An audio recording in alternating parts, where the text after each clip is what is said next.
Assalamualaikum warahmatullahi wabarakatuh. Selamat berjumpa lagi bersama saya, Dr. Herlinda SHMKN. Kali ini kita akan bersama-sama dalam serial kuliah hukum adat. Nah, materi pertama kita sebenarnya apa? Guna mempelajari hukum adat gitu ya. Jadi kita di Fakultas Hukum ada mata kuliah wajib yang disebut dengan hukum adat. Nah, baiklah, sebenarnya pertanyaan dasarnya adalah kenapa sih Fakultas Hukum harus mempelajari hukum adat?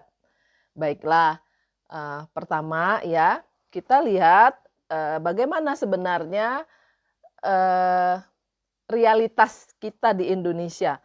Pertama, Indonesia itu terdiri dari kepulauan yang sangat banyak. Jumlah pulaunya itu ada 17.504 yang bisa sewaktu-waktu bisa juga bertambah atau berkurang gitu ya. Nah, dari tiap pulau-pulau ini, tiap daerah ini mempunyai budaya yang berbeda, punyai adat istiadat yang berbeda begitu. Jadi betapa kayanya Indonesia. Nah, dari berbagai macam perbedaan itu masyarakatnya itu masyarakat yang majemuk. Jadi Indonesia itu masyarakat yang plural ya, banyak berbeda-beda. Mulai dari mungkin dari secara fisik juga berbeda, ada yang berkulit sawo matang, ada yang berkulit gelap, ada yang berkulit terang begitu ya.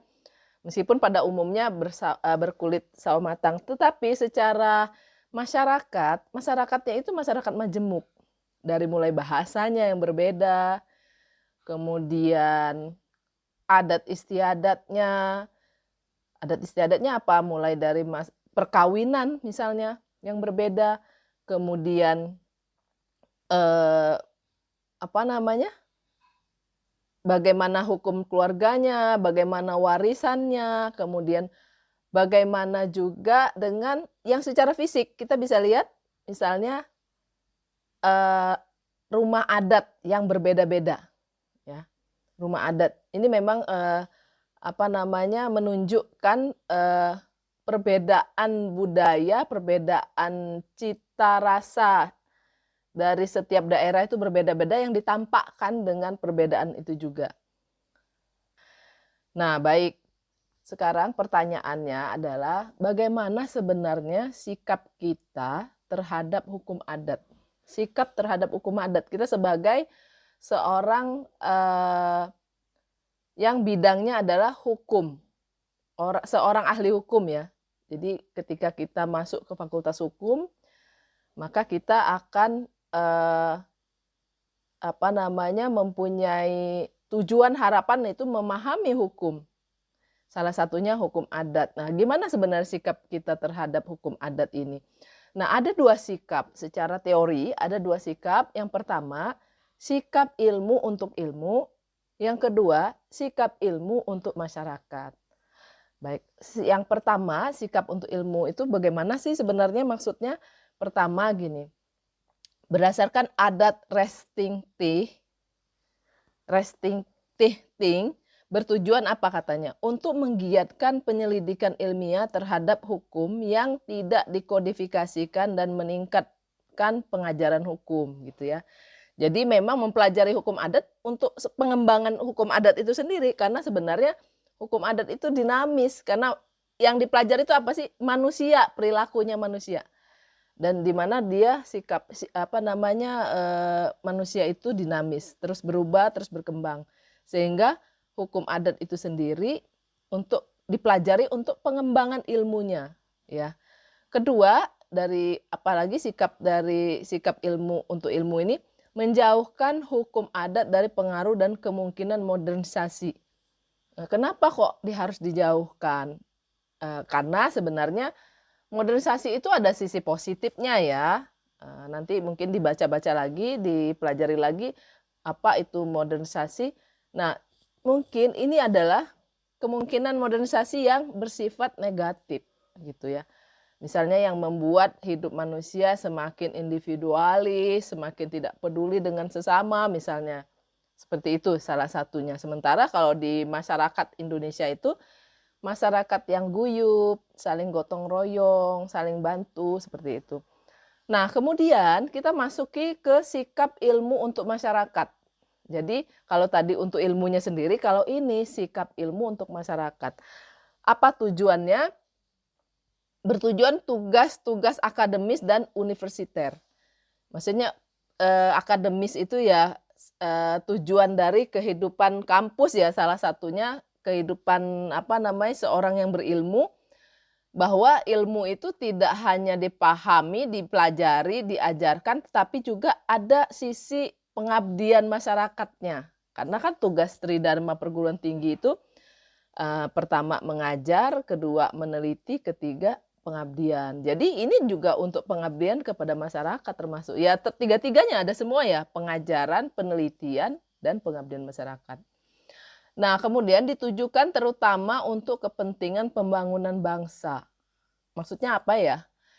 Nah, untuk kepentingan pembangunan bangsa, bangsa itu kan harus ketika dilakukan pembangunan harus diketahui dulu sebenarnya bagaimana masyarakatnya itu sendiri, bagaimana pandangan hidupnya, bagaimana keyakinan dia terhadap sesuatu yang menjadi pedoman hidupnya begitu.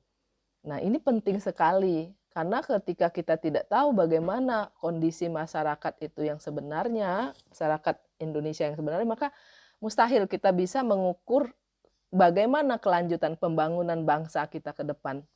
Mau dibawa kemana seperti itu. Nah, kemudian sikap yang ketiga itu bersifat praktis dan nasional. Itu ada 3 sudut pandang. Pertama, pembinaan hukum nasional. Kedua, mengembalikan dan memupuk kepribadian bangsa Indonesia. Yang ketiga, praktek peradilan. Nah, baik kita bahas satu persatu yang bersifat praktis dan nasional ini ya, dari 3 sudut pandang. Ternyata dari pertama tuh sudut pembinaan hukum nasional ya. Pertama, dasar hukumnya apa? TAP MPRS nomor 2 tahun 1960. Nah, isinya apa? Pembinaan hukum nasional agar berlandaskan pada hukum adat yang sesuai dengan perkembangan kesadaran rakyat Indonesia dan tidak menghambat tercapainya masyarakat adil dan makmur. Kemudian, ketentuan lain, di samping itu diselenggarakan pembinaan hukum adat sebagai hukum yang dalam kenyataan masih berlaku dalam masyarakat dan diarahkan kepada kesatuan bangsa dan perkembangan pembangunan. Jadi itu ya arahnya, pedoman gitu ya. Selanjutnya dari pengertian pembinaan hukum nasional, kita pengen tahu apa itu pembinaan hukum nasional. Ada 2 pendapat yang kita ambil dari para ahlinya, yaitu pertama Budi Harsono, menurut beliau apa? Mengambil bahan-bahan hukum adat dalam penyusunan hukum nasional yang baru, pada dasarnya berarti penggunaan konsepsi dan asas-asas hukum dari hukum adat untuk dirumuskan dalam norma-norma hukum yang baru dan bukan berupa penuangan norma-norma yang ada ke dalam bentuk peraturan perundang-undangan. Jadi ini arahnya juga ke hukum tanah ya, karena hukum agraria kita berdasarkan hukum adat. Di sana disampaikan bahwa hukum adat yang dimaksud itu hukum yang sudah disanering, sudah dibersihkan, sudah disaring begitu ya, sudah disaring. Jadi bukan hukum yang utuh yang betul-betul masih tiap daerah terus kemudian diambil, diadopsi, tidak, tetapi prinsip-prinsipnya yang diambil gitu. Kemudian pendapat yang kedua menurut Hanindyo Putro. Menurut beliau begini, penggunaan konsepsi dan asas-asas hukum dari hukum adat untuk dirumuskan dalam norma-norma hukum yang memenuhi kebutuhan masyarakat masa kini dan masa mendatang dalam rangka membangun masyarakat adil dan makmur berdasarkan Pancasila dan Undang-Undang Dasar 1945. Kemudian yang kedua menurut beliau itu penggunaan lembaga-lembaga hukum adat yang dimodernisir dan disesuaikan dengan kebutuhan zaman tanpa menghilangkan ciri dan sifat kepribadian Indonesianya. Jadi bisa aja ada lembaga-lembaga tertentu yang memang dia efektif bisa digunakan untuk penegakan hukum ataukah untuk untuk keperluan masyarakat begitu ya.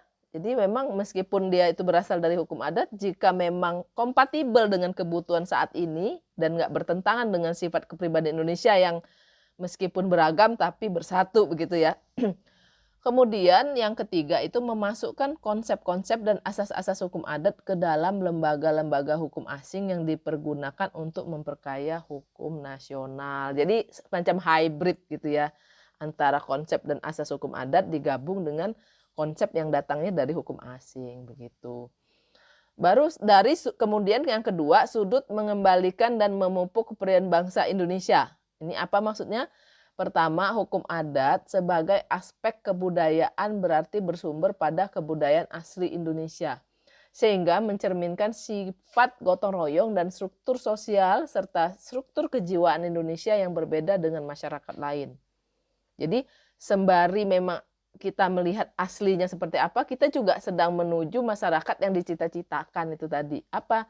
Yang berjiwa keindonesiaan itu tadi. Struktur kejiwaannya beda dengan masyarakat. Apa maksudnya? Sifat gotong royong dan struktur sosialnya itu berbeda dengan masyarakat lain yang mungkin belum ada seperti ini, belum sepenuhnya begitu. Jadi yang baik-baiknya itu diharapkan juga meliputi masyarakat dari yang lain-lain begitu ya. Kemudian yang kedua itu mempelajari dan memahami hukum adat dapat mempertebal rasa harga diri, rasa kebangsaan dan kebanggaan pada setiap bangsa Indonesia. Oh jelas itu ya, bagaimana kalau kita ketika disandingkan dengan bangsa dari negara-negara lain. Ketika ditampilkan bagaimana kita punya prinsip, kita punya punya adat yang kokoh gitu ya, punya tata cara hidup yang punya khas gitu ya, itu pasti itu memberikan rasa bangga pada diri kita. Kemudian ada pendapat Hertz yang dimasukkan sini, nasionalisme berarti persatuan bangsa, kemerdekaan, keaslian harga diri. Jadi berbeda-beda tapi merasa bersama gitu, bersatu dalam perbedaan begitu. Intinya seperti itu ya. Nah, dari sudut praktek peradilan itu menurut Terhar ada 4 pedoman. Yang pertama, mengetahui dan menguasai tentang sistem hukum adat. Jadi nanti selanjutnya serial-serial berikutnya kita akan mengupas lebih dalam itu bagaimana tentang sistem hukum adat. Kedua, mengenal perubahan hukum dalam masyarakat. Nah, masyarakat terus berkembang, kebutuhan terus berkembang, kemudian cara hidup terus berkembang. Ini jelas akan mempengaruhi bagaimana penerapan hukum kepada masyarakat maupun bentuk-bentuk peraturannya, hukum-hukumnya itu seperti apa. Ketiga, asas keadilan dari kemanusiaan yang harus diterapkan di dalam kasus yang sedang dihadapi. Nah, jangan lupa hakim itu wajib untuk dalam memutus perkara ya. Hakim itu wajib untuk menggali nilai-nilai yang hidup di dalam masyarakat gitu.